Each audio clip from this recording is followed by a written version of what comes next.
Hello everyone, আসসালামু আলাইকুম। কেমন আছেন সবাই? নিশ্চয়ই ভালো আছেন। তো প্রথমেই রান্না বাড়া দেখে বুঝতেই পেরেছেন যে আজকে আপনাদের জন্য আমি রান্নার আইটেম নিয়ে এসেছি। আর এখানে দেখতে পাচ্ছেন কালারফুল সবজি।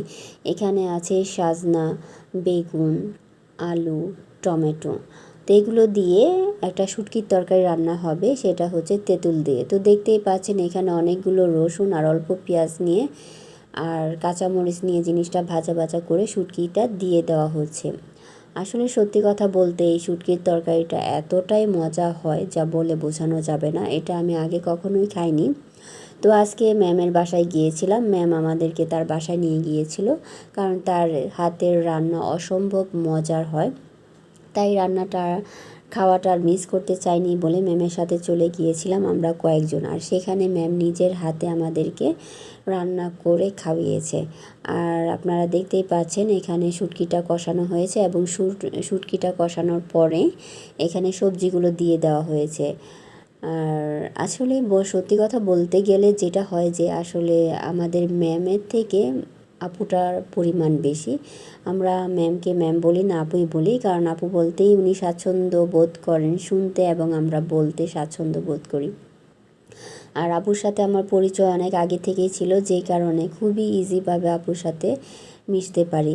আর এখানে আপু সবগুলো মশলা আদা সহ একটা বাটিতে গুলিয়ে নিচ্ছে। আর এটা রান্না করা হবে ইলিশ মাছের মাথা দিয়ে লাউয়ের তরকারি। আসলে সত্যি কথা বলতে এই তরকারিগুলো আমরা সচরাচরই খেয়ে থাকি, এক একজনের রান্নার ধরন এক এক রকম হয়ে থাকে। তো যেহেতু আমি বেড়াতে এসেছি, সেক্ষেত্রে আমি ম্যামের রান্নাটা আপনাদের সামনে তুলে ধরেছি, যে উনি আমাদেরকে কত মজা করে কত সুন্দর করে রান্না করে খাইয়েছে।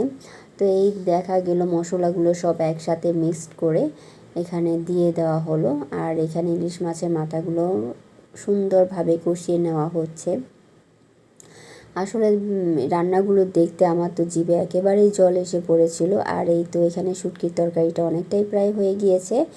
আর এখানে লাউয়ের তরকারি বসানো হয়েছে। দুটো চুলোয় দুই ধরনের রান্না, তাড়াতাড়ি কাজ করা হচ্ছে যেন আমাদেরকে তাড়াতাড়ি খাইয়ে দিতে পারে।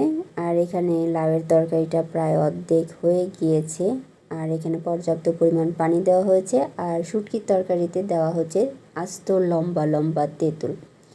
দেখতে কিন্তু খুব মজা লাগছে এবং লোভনীয় লাগছে। তেঁতুল দেখলে এমনিতেই আমাদের জিভে পানি এসে পড়ে। আমার এই ভিডিও দেখে যদি কারো জিভে পানি আসে, এর জন্য কিন্তু আমি মোটেই দায়ী নই, ঠিক আছে? তো আপনারা রান্নাটা দেখতে থাকেন, উপভোগ করতে থাকেন যে খাবারগুলো আসলে কতটা মজা হয়। আর আমার আপুর রান্না সবসময় অলওয়েজ ভালো হয়, কারণ যদিও এগুলো সাধারণ আইটেম, সচরাচর সবার ঘরেই কম বেশি হয়ে থাকে, কিন্তু সাধারণ হলেও সবার হাতের রান্না কিন্তু মজা হয় না, কিন্তু আপু যেটাই রান্না করে সেটাই খুব মজা হয়। তো শুটকির তরকারিটা হয়ে গিয়েছে। আর এখানে একটা বাটি বোলের মধ্যে আমরা ঢেলে নিয়েছি। এইদিকে লাউয়ের তরকারিটাও হয়ে গিয়েছে, প্রায় শেষের দিকে আমাদের রান্না। আর এখানে হচ্ছে মুরগির তরকারি, যেটা গরম করা হচ্ছে। আর আমরা সবাই মেঝেতে বসেছি খাওয়ার জন্য, কারণ সবাই মেঝেতে একসাথে বসলে সেটার মজাটাই আলাদা হয়। তা পর্যন্ত ভালো থাকবেন, সুস্থ থাকবেন। আল্লাহ হাফেজ।